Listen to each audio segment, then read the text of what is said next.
మీరు చూశారు 3,500 కోట్ల రూపాయల మద్యం స్కామ్ ఇప్పటిదాకా బయటకు వచ్చింది అనేటువంటిది మామూలు విషయమా? మీ ప్రాంతం మరి ఇక్కడ ఉండే వాళ్ళకి తెలుస్తుందో లేదో, రాయలసీమకి కర్ణాటకకి క్వార్టర్ బాటిల్ తేడా మా ప్రజలకు బాగా తెలిసింది.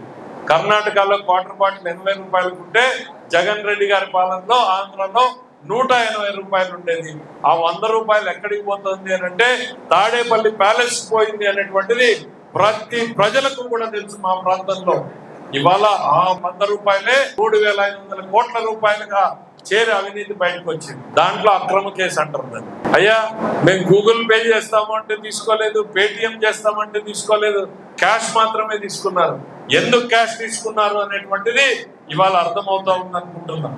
వేల కోట్ల రూపాయలు ఇంకా రాబోయేటువంటి రోజుల్లో మీరు చూస్తారు. క్యాష్ దాచిపెట్టడానికి ఎక్కడ దాచిపెట్టారు? డెన్నులు పెట్టారు.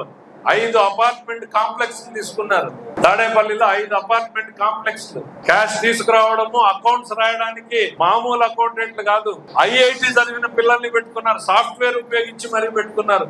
ఏ ఊర్లో ఏ క్వార్టర్ బాటిల్ ఎన్ని బాక్సులు పోయినాయి, ఆ బాక్సులకు సంబంధించి ఆ కంపెనీ వాడు మనకి ఇచ్చాడా లేదా అనే అకౌంట్లు ప్రైవేట్ గా మెయింటైన్ చేయడానికి ఐఐటి చదివిన పిల్లల్ని పెట్టుకున్నారు. మామూలు పనికి రాడు వీళ్ళకి లెక్కలు రాయడానికి. అట్లాంటిది ఇంకా ఎన్ని వెలుగులేకి వస్తాయనంటే ఇవన్నీ తీస్తే ఆ కంపెనీ వాడు ఎన్ని బాటిల్ అమ్మాడు, మనకెంత ఇచ్చాడు అని సాయంత్రానికి గవర్నమెంట్ లెక్క పోతుందా లేదు, కానీ వీళ్ళ లెక్క మాత్రం సాయంత్రానికి పోవాలి. ఆ క్యాష్ రిసీవ్ అయిందా లేదా అనేటువంటి రిసీట్లు బయటికి పోవాలి.